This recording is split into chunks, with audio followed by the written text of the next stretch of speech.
Hello students, हम कर रहे हैं mole concept, some basic concept of chemistry, first chapter के फर्स्ट टॉपिक। और कल हमने किया मोल कंसेप्ट के बेसिक्स और फॉर्मूला, और आज हम करेंगे उसकी न्यूमेरिकल प्रैक्टिस। तो चलिए आज मोल कंसेप्ट के जो बेसिक क्वेश्चंस हैं उनको हम डिस्कस करना स्टार्ट करते हैं।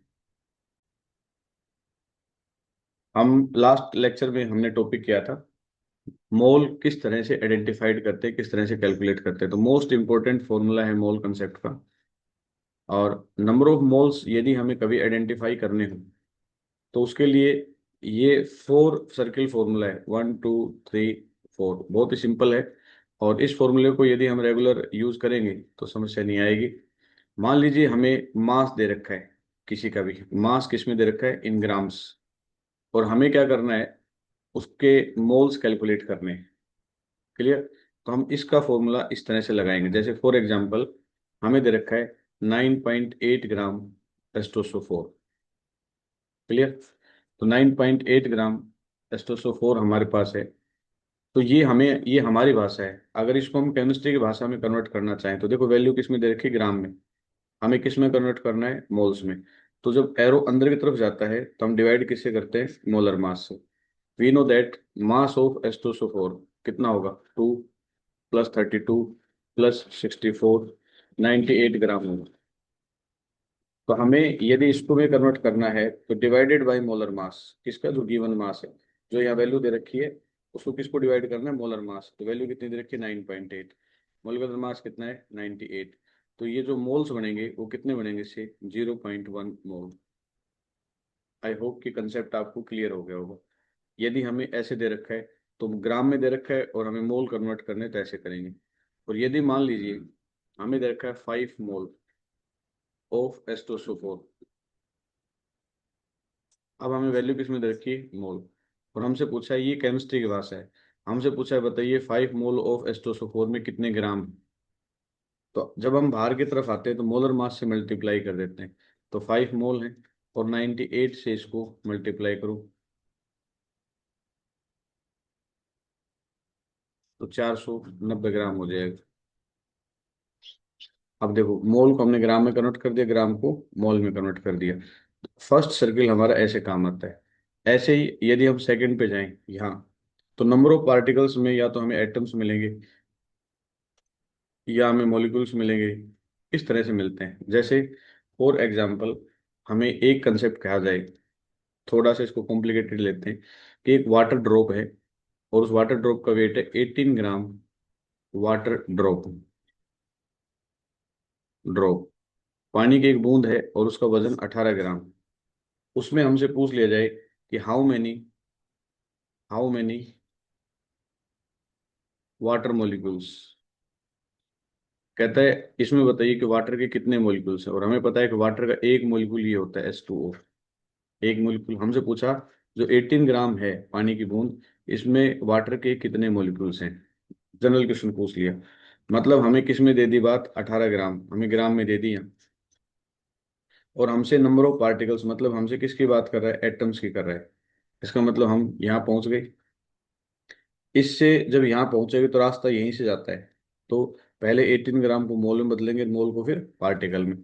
तो कैसे बदलेंगे, गिवन मास और वाटर का मास कितना होता है, 18।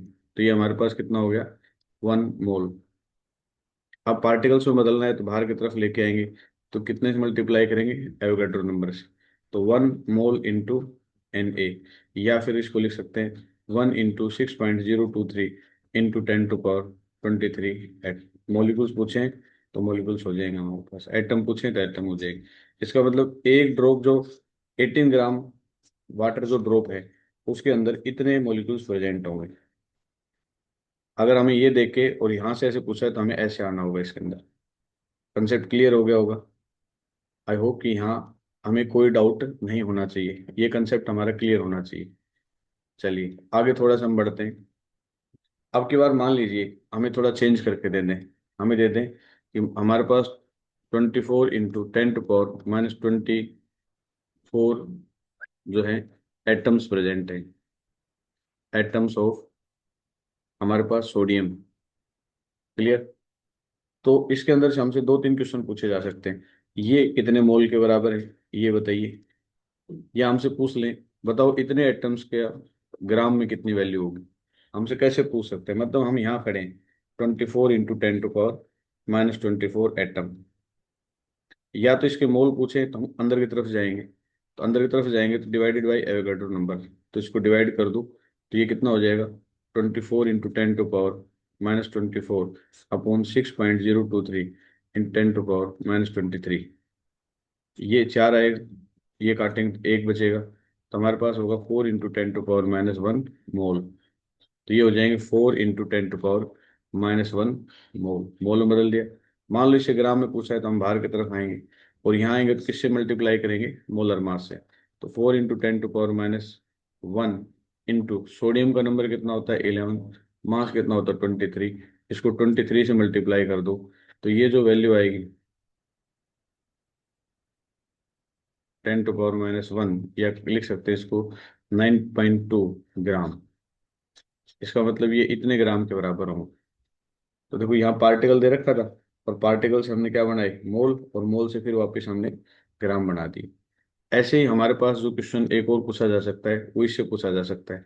ये क्या करता है एसटीपी पे कंडीशंस होनी चाहिए, कहता है कि मान लीजिए 11.2 litre of oxygen guys have मास, कहता है 11.2 लीटर ऑक्सीजन गैस है, उसका मास बताइए, ऑक्सीजन गैस का मतलब O2 के मोलिक्यूल से, ठीक है, और ये कंडीशन दे दी हमें एसटीपी पे। तो हमें पता है कि हमें यहाँ दे रखा है 11.2 लीटर, ठीक है, वॉल्यूम दे दी। अब वॉल्यूम से हमें मोल बनाने हैं पहले, और मोल से फिर हम आगे बढ़ेंगे, ठीक है, वॉल्यूम से मोल बनाएंगे और मोल से फिर आगे बढ़ेंगे, शाबाश एक बच्चे ने उत्तर भी दिया है। तो यदि हम यहाँ से अंदर जाएंगे तो डिवाइड करेंगे, तो 11.2 डिवाइडेड बाई यहाँ ले लेते 11.2 डिवाइडेड बाई 22.4, तो ये कितना आएगा 1/2, तो ये 1/2 क्या बन गए इसके मोल बन गए। अब इस 1/2 मोल से आप नंबर ऑफ पार्टिकल्स भी बना सकते हो, इससे तुम ग्राम में वैल्यू निकाल सकते हो, मान लो आगे जाओगे तो मास से मल्टीप्लाई कर दो, इधर जाओगे तो एवोगैड्रो नंबर से मल्टीप्लाई कर दो। इस तरह से हम इस फोर सर्किल फॉर्मूले को बार बार यूज कर सकते हैं। This is the central circle, 2, 3, 4, हमें वैल्यू कहाँ दे रखी है, हमें यहाँ वैल्यू है तो हमें जाना कहाँ है ये देखेंगे। अगर वैल्यू हमारे पास यहाँ है तो यहाँ से देखो यहाँ जाना है, यहाँ जाना है, यहाँ जाना है, यहाँ देखेंगे। अगर वैल्यू हमारे पास यहाँ है तो कहाँ देखेंगे। This is the most important concept of mole, basic है, ये अगर हमारा क्लियर है तो बहुत सारे कंसेप्ट आसानी से क्लियर हो जाएंगे। चलिए आज हम टिपिकल प्रॉब्लम्स लेते हैं और उसको सोल्व करते हैं।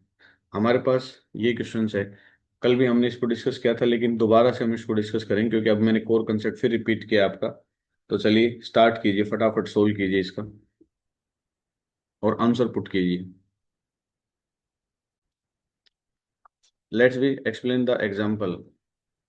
The dot at the end of this sentence has a mass of about 1 microgram, कहता है कोई हमने लाइन लिखी आई लाइक यू और उसके बाद मैंने ऐसे डॉट लगा दिए, कहता है ये जो आपने डॉट लगाया है इसका जो मास है वो 1 माइक्रोग्राम, 1 माइक्रोग्राम इसका डॉट का mass. Assuming that black stuff is carbon, जो कहते हैं तुमने डॉट लगाया ब्लैक कलर का, ये किसका बना हुआ है कार्बन का है। Calculate approximate atom of carbon needed to make such dot, कहता है बताइए कि इस डॉट को बनाने में कार्बन के कितने एटम का इस्तेमाल हुआ होगा। इमेजिनेशन करो कि एग्जामिनर ने क्वेश्चन कितना टिपिकल बनाया है कि भाई पेन चलाते चलाते हमने डॉट लगा दिया, तो उस डॉट के अंदर मान लीजिए तो आप जो डॉट लगा रहे हो कार्बन का इंक है, तो उसके अंदर कितने एटम है कार्बन के, ये हमें कैलकुलेट करना है। बहुत ही सिंपल है क्योंकि आंसर हमें ग्राम में दे रखा है।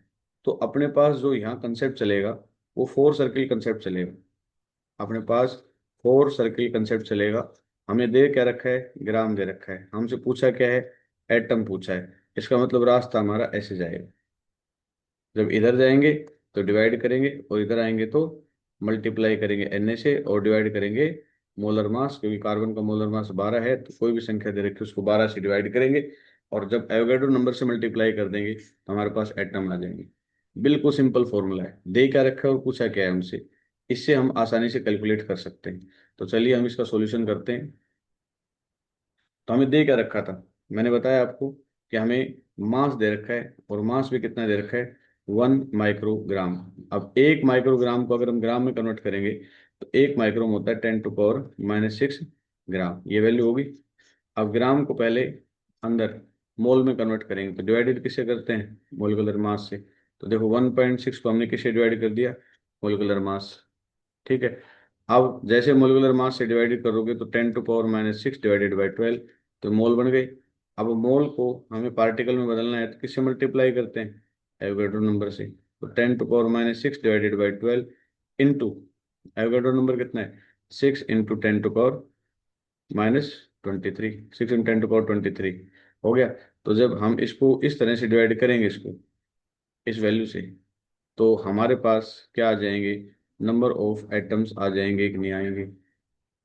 ठीक है, ये अपने पास वैल्यू आ जाएगी, इसको कैलकुलेट करके और हम नंबर ऑफ एटम्स इसके अंदर फाइंड आउट कर सकते हैं।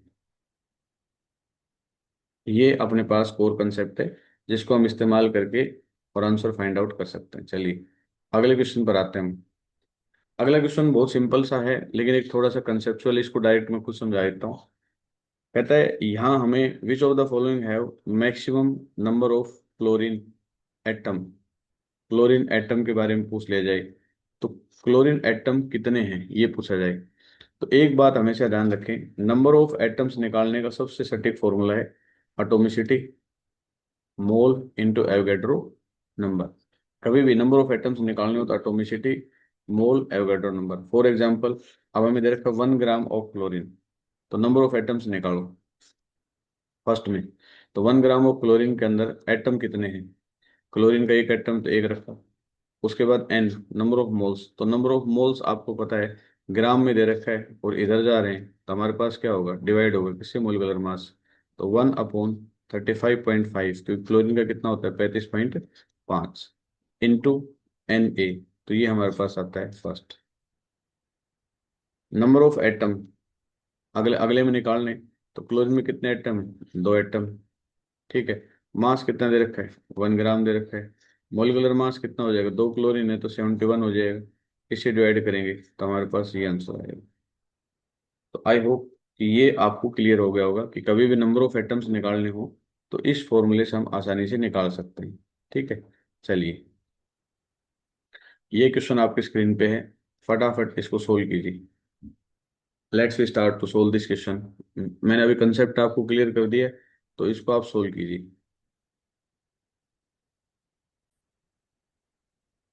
चलिए इस क्वेश्चन को सोल्व कीजिए।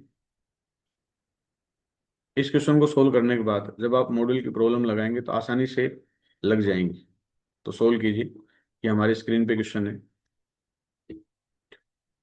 कितना gram of carbon dioxide calculate.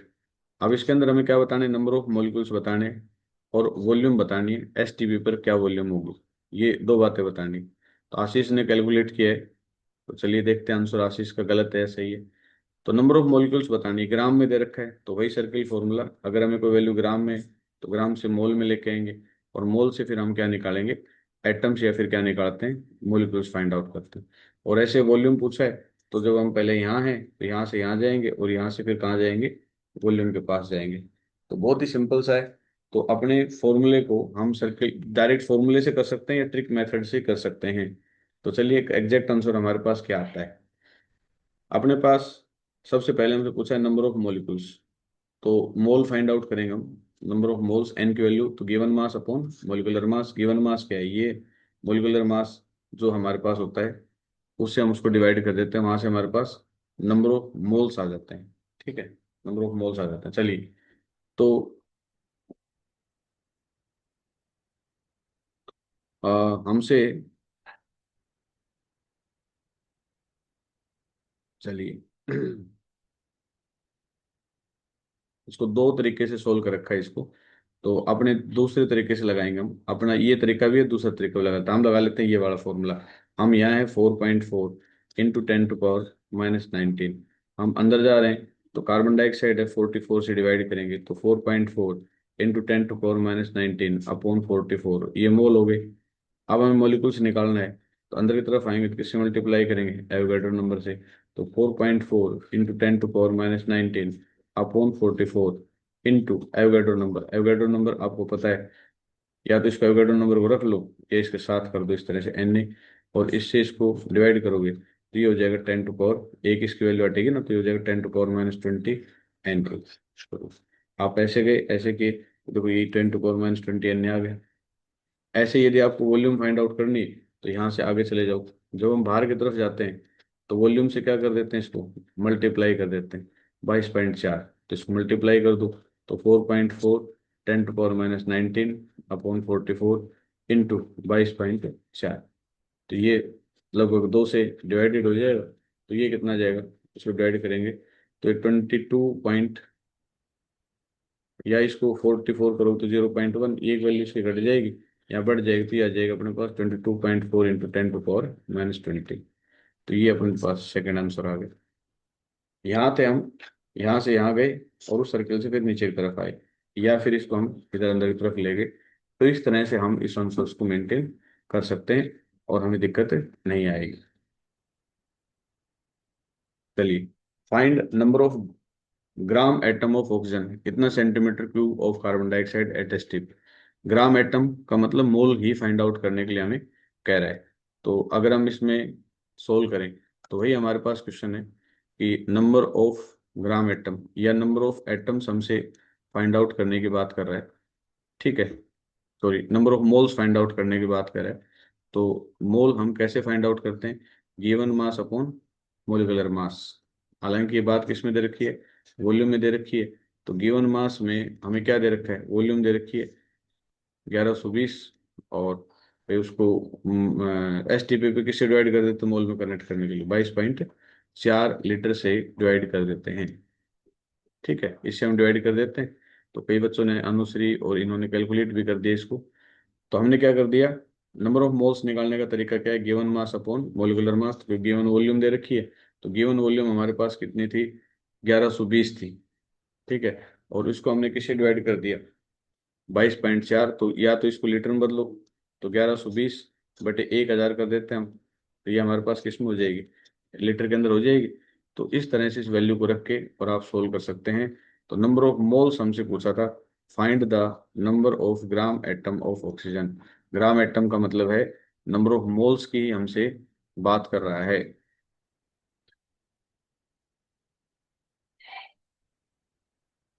Sorry, ये मैं थोड़ा उल्टा कंसेप्ट बता रहा हूँ आपको।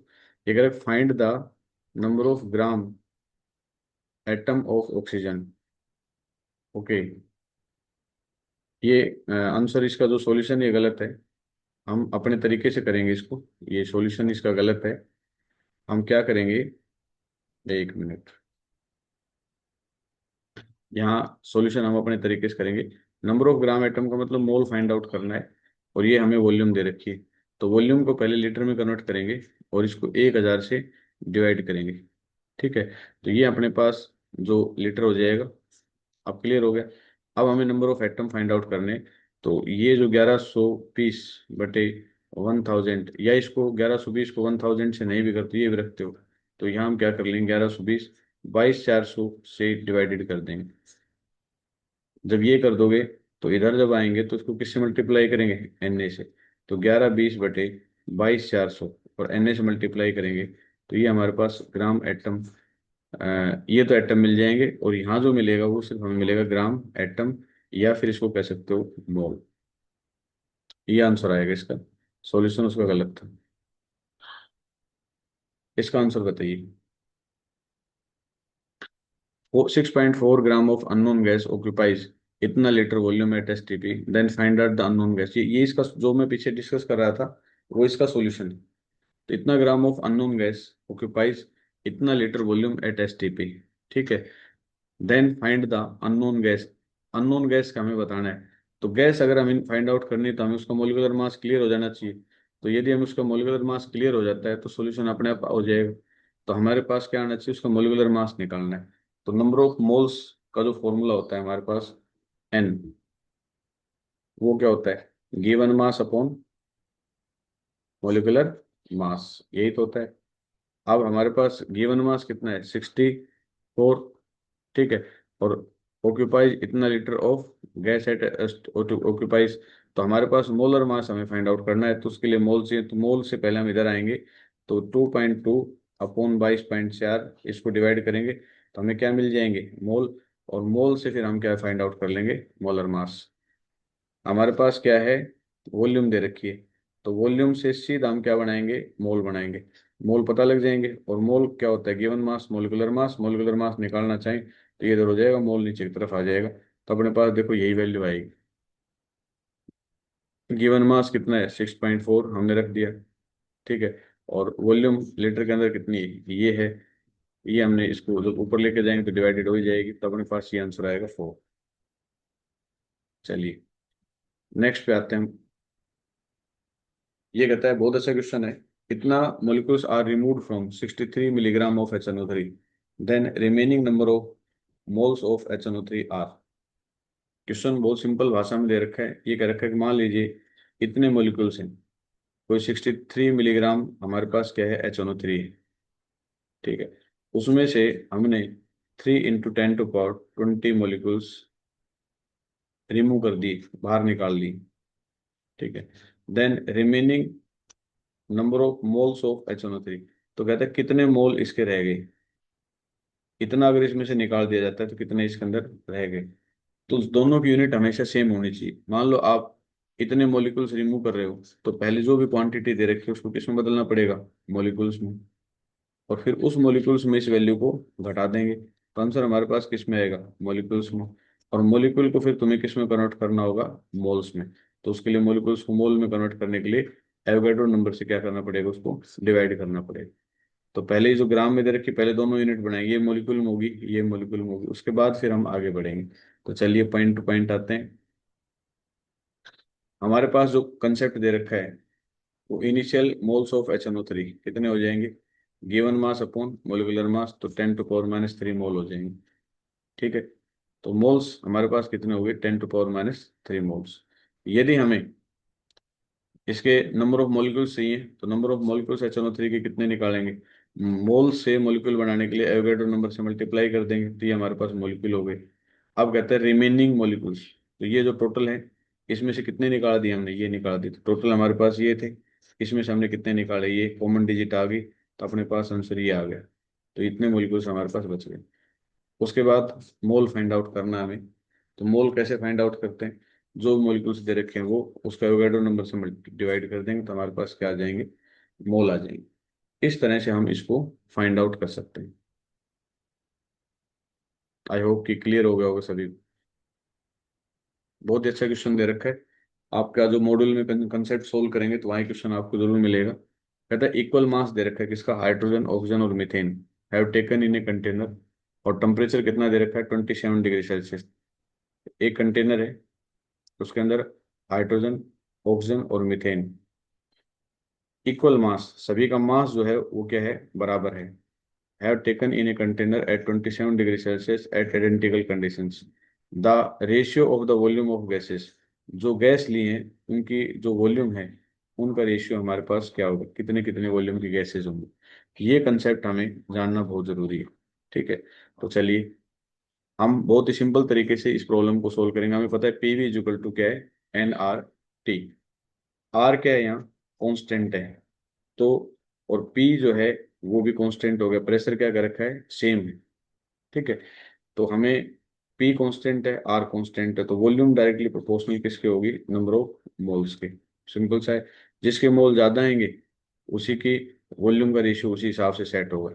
तो रेशियो ऑफ मोल्स निकाल लो, given mass upon molecular mass, given mass upon molecular mass. तो रेशियो ऑफ मोल्स क्या है, 1/2, 1/32, 1/62। जो मोल का रेशियो आएगा वही किसका रेशियो आएगा, वॉल्यूम का रेशियो आएगा। तो ये हमारे पास आएगा 1/2, 1/32, 1/16। तो अब बताओ इसका आंसर क्या आएगा। काफी बच्चे आंसर लिख के डाल रहे हैं, तो मैं आपको बीच में बता देता हूँ। Nancy, sulphur dioxide, okay.